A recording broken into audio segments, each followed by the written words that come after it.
Oi pessoal, mais um Guilherme Ferreira Entrevista no ar e a minha convidada de hoje é Ana Carla Campos. Ana Carla é dentista. Atualmente ela faz uma especialização em odontologia legal na USP Ribeirão Preto. E ela teve a notícia recentemente que foi aprovada no doutorado em patologia experimental também na USP de Ribeirão Preto. Seja muito bem-vinda, Ana Carla. Muito obrigada, Guilherme. Prazer estar aqui contigo. Finalmente, né? Conseguimos marcar. Conseguimos agendar o nosso horário para fazer essas viagens em Ribeirão Preto toda vez. Essa entrevista. Parabéns pela aprovação do doutorado. Sucesso para você a partir deste ano, que vai ser jornada dupla, né? Fim da especialização e início de doutorado. TCC tá aí já, né? Batendo a porta. Tá batendo. E nós vamos falar de odontologia legal, que é a sua especialização lá na USP de Ribeirão Preto. E a odontologia legal é a especialidade que tem o objetivo de pesquisar fenômenos psíquicos, físicos, químicos e biológicos que podem atingir ou ter atingido o homem vivo, morto, ossada e até mesmo fragmentos ou vestígios, resultando lesões parciais, reversíveis ou irreversíveis. Depois dessa introdução toda, qual é a contribuição que a odontologia legal dá para a justiça? Então, basicamente, nós vamos representar os olhos do juiz clinicamente, porque eles detêm o conhecimento do juridiquês, eles que vão estar fornecendo ali o que vai acontecer com aquela pessoa. Só que quem dá para ele o que aconteceu tecnicamente é o odontologista legal, de preferência, né? Porque a gente tem alguns casos em que é chamado um dentista, não da área de odontologia legal, mas o profissional especialista em odontologia legal, ele já vai ter ali um conhecimento maior da legislação. É importante passar para o juiz numa linguagem que ele entenda o que a gente está vendo clinicamente. E aí, ali, baseado no laudo, é importante salientar que no Código de Processo Penal brasileiro, ele traz lá que o juiz ele não fica adstrito ao laudo pericial, ou seja, ele pode rejeitar o laudo pericial em partes, não concordando com a visão do perito, ou no seu todo, podendo chamar um outro perito para o caso, se houver alguma discrepância ali ou não. Mas na maioria dos casos, por se tratar de um assunto que ele não domina, de odontologia, então ele acaba aceitando a maioria dos laudos que é feito. E é isso aí, é importante a formação também, porque se o laudo não estiver muito bem escrito, ele vai ser rejeitado. E essa aí é a contribuição. O juiz, ele não entende de odontologia, então ele precisa de alguém que ao mesmo tempo converse com ele numa linguagem que ele entenda sobre odontologia e ao mesmo tempo tenha o conhecimento acerca dessas disposições. Agora nós vamos pro IML. Qual que é a importância da odontologia legal no IML, que é o Instituto Médico Legal? Qual é a função de vocês ali no IML? Então, como você bem deu a definição, a maioria das pessoas pensam em odontologia legal no cadáver. Mas a maioria dos casos que chegam são de pessoas vivas, com lesões, como você também falou, de lesões, né, irreversíveis ou reversíveis. E a importância do odontologista dos IMLs, justamente por ter um conhecimento sobre odontologia vasto, né, porque são 5 anos de formação e a gente faz especialização nessa área, porque as lesões que vão acometer o nosso sistema, aqui o sistema orofacial, e aí a gente vai acabar dando um laudo para o juiz do que aconteceu ali. Então você precisa ter um conhecimento, justamente, aquela lesão foi ocasionada por algum agente? O que a pessoa está te falando ali condiz com o que você está observando ou não? Porque se não tiver o odontologista ali, ele vai ser passado para um médico, né? O médico legista do IML que vai fazer esse laudo. Mas o profissional que detém melhor conhecimento de arcada dentária do sistema bucomaxilo é o dentista. Então, essa é a importância, porque vai chegar casos que a justiça precisa de um esclarecimento. há um nexo causal entre o agente que causou a lesão e o resultado obtido. E justamente por causa disso, a gente tem que pensar no vivo também. Então me fala uma coisa, qualquer pessoa pode fazer o uso de um odontologista, da odontologia legal? Por exemplo, fui ao dentista, deu alguma coisa errada no tratamento, alguma coisa que foi prejudicial, eu posso entrar com este recurso, solicitar posso colocar assim uma perícia de um odontologista ou não? Então, se for, pelo que você está falando, o cenário é particular. Você procurou um dentista, você foi no consultório dele e aí você se viu insatisfeito com alguma coisa durante o tratamento. Para isso, existe sim a figura do assistente técnico. Vamos supor que você não chegou ali num resultado com o seu dentista e aí você foi para uma lide judicial. E ali você pode ter você contratar o perito que vai estar te auxiliando. No caso, aí ele recebe um nome de assistente técnico e, eu volto a falar, preferencialmente um profissional especialista da área, porque ele vai ter ali, ele vai conversar com o advogado para vocês poderem ajudar na sua defesa. No caso, eu estou considerando o lado do paciente. Mas o dentista também pode contratar. E o assistente técnico atua conforme as partes o contratam. Então, mas aí geralmente é alguém especializado na odontologia legal ou depende? Infelizmente não é, Guilherme, porque as pessoas não sabem disso. Na maioria dos casos nem tem a figura. Você acredita que a odontologia legal... A figura do perito, do assistente técnico, no caso. Você trazendo essa informação, você acredita que a odontologia legal ainda é pouco divulgada para o grande público, apesar de ela estar aí há bastante tempo? Eu acredito que ela está numa crescente. O número de especialistas tem aumentado, passamos de 700, os cursos agora, e a procura realmente tem aumentado muito, principalmente de mulheres.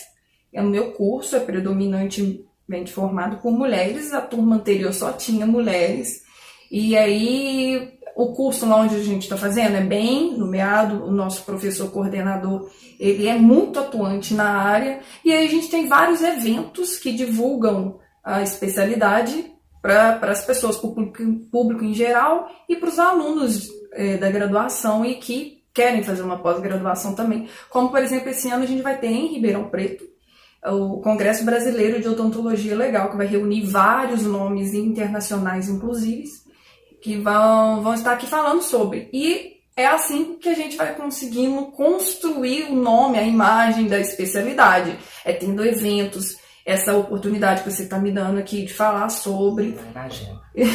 Não, é importante justamente a gente estar divulgando, para que chegue no conhecimento, né, das pessoas e que a gente tenha o cenário ideal seria um perito, né, que ele vai ser nomeado nessas lides de paciente contra o seu cirurgião dentista, é que a gente tem o perito que vai ser nomeado pelo juiz com especialização em odontologia legal e as duas partes, cada um com o seu assistente técnico também especialista. Vamos trazer a odontologia legal pelos casos que a gente tem conhecimento que a mídia divulga. Uhum. Eu vou pegar o caso de Brumadinho, que completou 1 ano agora em 2020, no mês de janeiro.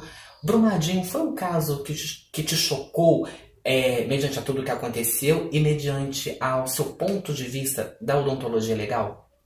Foi sim, infelizmente foi uma catástrofe que aconteceu, ninguém estava esperando, justamente por isso que a gente teve um abalo e uma equipe muito capacitada, vários peritos de várias áreas. O interessante das áreas forenses é que elas se comunicam.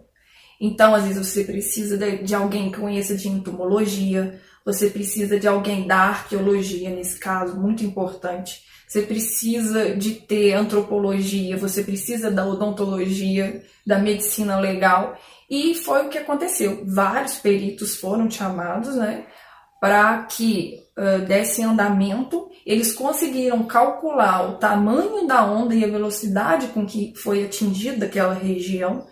E foi uma região tão grande, que para ser isolada, a única forma foi de trancar ali a região para que ninguém conseguisse acessar. Então é como se você tivesse uma avenida na Avenida Rio Branco, tipo, daqui ninguém passa mais, porque era uma região muito, muito grande.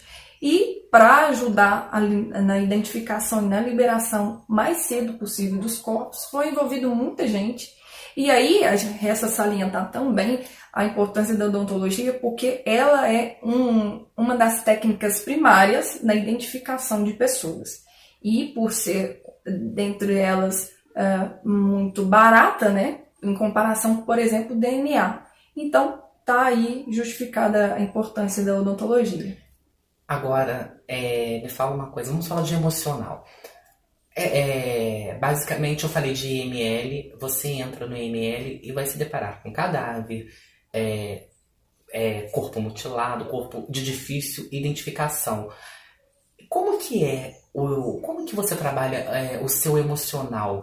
Você que você vai terminar a especialização daqui a pouco, dentro de pouco tempo, mas eu imagino que durante a especialização você teve acesso ao IML, foi com a sua turma ver como era o trabalho do odontologista legal, mas como que você trabalha o seu emocional para lidar com as cenas de IML, com as cenas de identificação de corpos? Basicamente, sim, a gente acha que está preparado, mas quando a gente chega lá, a realidade é um pouquinho diferente. O meu primeiro contato realmente foi um momento ali de ficar pensando em tudo na vida, e você fica assim, nossa, a gente fica correndo atrás de tanta coisa, de dinheiro, de status, e de repente tá a gente aqui numa mesa sendo periciado. E aí você fica pensando nisso, e eu acho que a forma de trabalhar é levar para o lado tecnicista. Se você começar a ficar pensando muito ali no ser humano, é difícil isso no primeiro momento, porque você acaba querendo saber qual foi a história, você acaba entrando em contato com a família, os parentes que vão ali fazer o reconhecimento. Então, é isso que eu quero linkar já de uma vez, você me deu o gancho, porque por mais que você falou das famílias, infelizmente assim, as pessoas morrem, elas não retornam mais. E tem famílias que ficam por muito tempo esperando a identificação do corpo. Às vezes é difícil identificar o corpo porque ele está irreconhecível. O dente, ele é o mecanismo pelo qual o odontologista, ele identifica. Você vê como um legado da profissão a identificação dos corpos, esse alento, entre aspas, que a sua profissão dá para o familiar que espera a tempo a identificação e de repente identifica. Você vê como esse legado, esse alento que vocês dão aos familiares quando identificam o corpo? Sim, eu acho que inclusive é um dos principais objetivos, né? Você saber quem foi aquela pessoa e você conseguir dizer para a família que pode ser, porque assim, a gente nunca afirma 100% de precisão. É por isso que a gente precisa, às vezes, da família estar ali. Elas vão fornecer informações e a gente vai bater com um laudo. Aí a gente fala, nós temos aqui um indivíduo do sexo tal, da faixa etária, a gente estipula uma faixa, não falando tipo 28 anos, não. A gente tem que colocar uma faixa, porque às vezes por uma questão de meses vai deixar de identificar. Então a gente tem um laudo com as características e aí a gente vai, a familiar vai atrás nos IMLs e fala, eu tinha um parente assim, assim, assim, assim, e daí a gente bate as informações e eles reconhecem. E eu acho que o principal legado é justamente isso, para não ficar sem uma resposta, né? Porque eles vão continuar a vida, mas de uma maneira, o corpo foi identificado. Não vai trazer de volta, mas a pessoa foi enterrada, identificada, e assim eles procuram seguir a vida, né? É difícil, mas a vida precisa seguir. Sim, e fora também que às vezes a gente consegue, como eu te disse, é uma equipe, né? A gente não faz nada sozinho, mas às vezes a gente consegue estabelecer o mecanismo de como foi a morte. Porque a gente tem que pensar do ponto de vista em mortes violentas, por exemplo. Os peritos envolvidos é que vão, às vezes, mostrar ali que houve um envolvimento de pessoas, que não foi um desastre, por exemplo. Foi simulado. algum homicídio que estava tentando simular um suicídio. Então aí vem a parte da justiça também, né? De conseguir fazer, de entregar para a família também, ó. A partir de agora quem lida é o judiciário, mas a nossa parte ali está feita. A gente evidenciou que houve ali algum caso de violência, algum caso de estupro, por exemplo. São os peritos envolvidos aí. E a justiça que faça parte dela, que julgue, que ouça quem tiver que ouvir. É importante dizer que o perito não julga nada. A gente nunca faz juízo de valor. O nosso laudo não pode estar escrito assim, é isso, não pode ser taxativo. O trabalho de vocês é algo estritamente técnico. É o máximo científico possível. Tudo a gente embasa, tanto é que é muito estudo. Só para conseguir, por exemplo, fazer a antropologia, foram anos e anos observando crânios, fazendo medição, para a gente conseguir ter um perfil. Uma coisa extremamente difícil na população brasileira é a ancestralidade, porque a gente tem muita miscigenação. Então, conseguir estabelecer a ancestralidade, até um estudo da USP agora, que eles estão... E aí, o que faz? Dificulta o trabalho, a falta dessa ancestralidade. Com certeza, porque aí você tem pessoas vindas da Europa, pessoas vindas da África, pessoas de tudo quanto é lado, e aí essa ancestralidade fica difícil. Então, é fruto de anos e anos e anos estudando. Agora nós vamos girar a pauta, vamos falar do seu lado musical, falando para o pessoal de casa que além de doutoranda, quase especialista em odontologia legal, a Ana Carla também é cantora. Ela fez conservatório por quase 7 anos. Você terminou o curso do conservatório, não foi? Consegui terminar em 2016. Terminou, é instrumentista, sei que o violão é a sua paixão.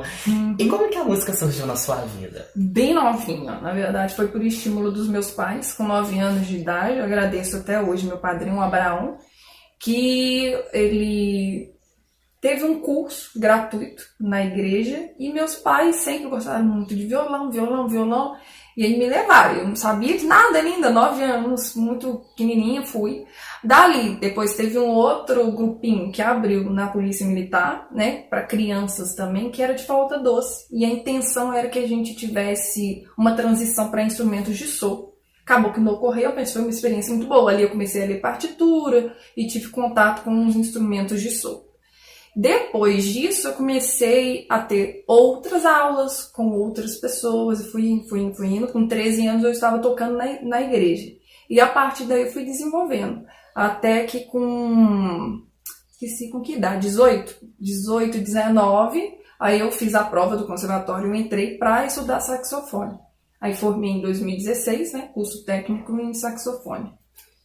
Eu me lembro que eu estive lá no baile da sua formatura, no baile que seus pais ofereceram para você, que você teve 2 bailes, né? O baile com a sua turma e um baile que você reuniu familiares e amigos, e você fez um show, você cantou, você faz apresentações em barzinhos, em restaurantes.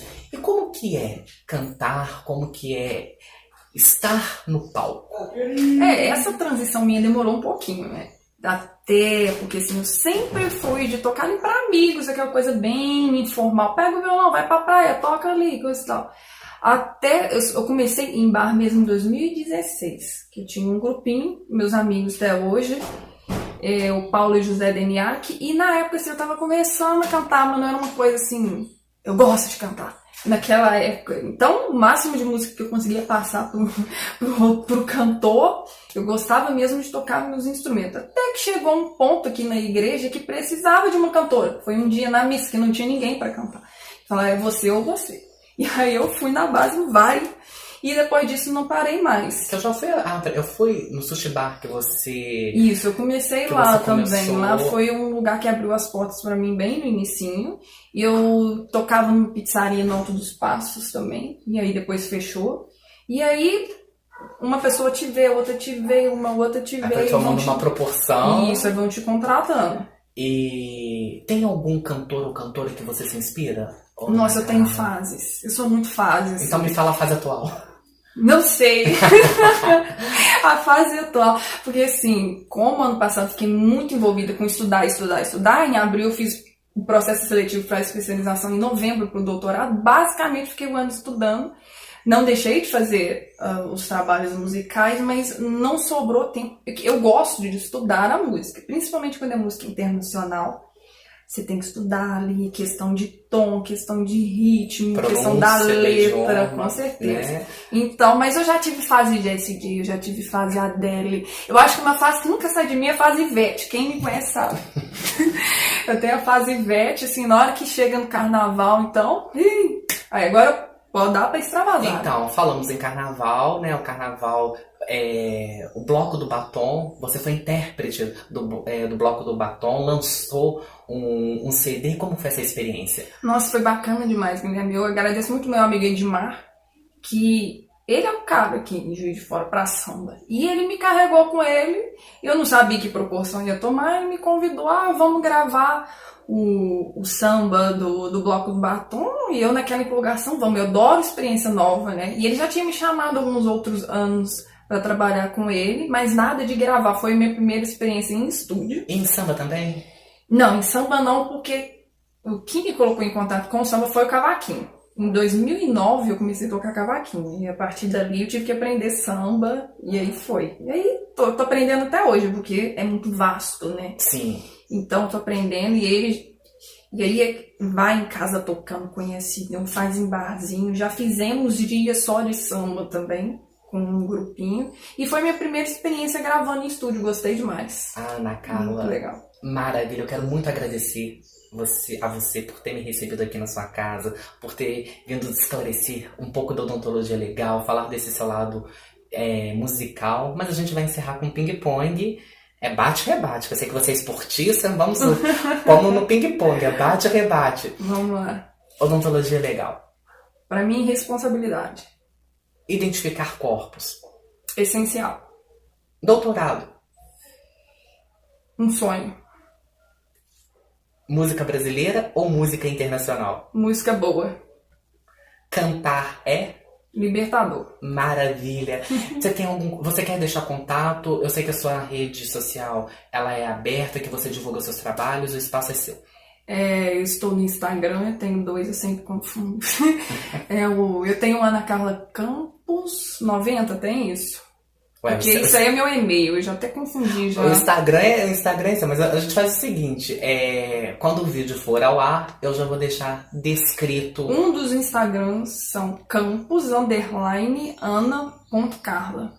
Mas eu vou deixar descrito. Sim, é melhor. É melhor, não é? Eu me perco nessas redes sociais. Não tem problema, eu quero muito te agradecer. E desejar muita sorte para você nesse doutorado, nessa sua mudança para o interior de São Paulo, para Ribeirão Preto, nos próximos 4 anos, dedicando-se à pesquisa que é tão importante no nosso país. Tudo de melhor para você, Ana. Eu que agradeço, Guilherme. Obrigada por estar dando espaço, né, para várias pessoas estarem vindo falar de temas interessantíssimos e por estar abrindo a porta para a odontologia legal. Porque são esses espaços assim que fazem cada vez mais a especialidade ser reconhecida. Eu que agradeço por você ter aceitado o convite e estamos sempre com as portas abertas para divulgar conhecimento, para divulgar pesquisa, para divulgar a cultura do país, a cultura brasileira e a sua área também, odontologia legal, que tanto pode contribuir para o nosso país. Muitíssimo obrigado, Ana Carla. Muito obrigada, Guilherme. Parabéns pela iniciativa. Imagina. Que Deus te abençoe. Que você alcance voos cada vez maiores. Muitíssimo obrigado. E a você que assistiu a entrevista, se você gostou, dê seu joinha. E se você ainda não se inscreveu no canal, por favor, inscreva-se. Os contatos que a Ana Carla disse aqui, vocês viram que ela ficou um pouquinho perdida, não se preocupem, porque eles estarão descritos assim que o vídeo for ao ar. Meu muito obrigado e nós nos encontramos na próxima entrevista, se Deus quiser. Um grande abraço e até lá.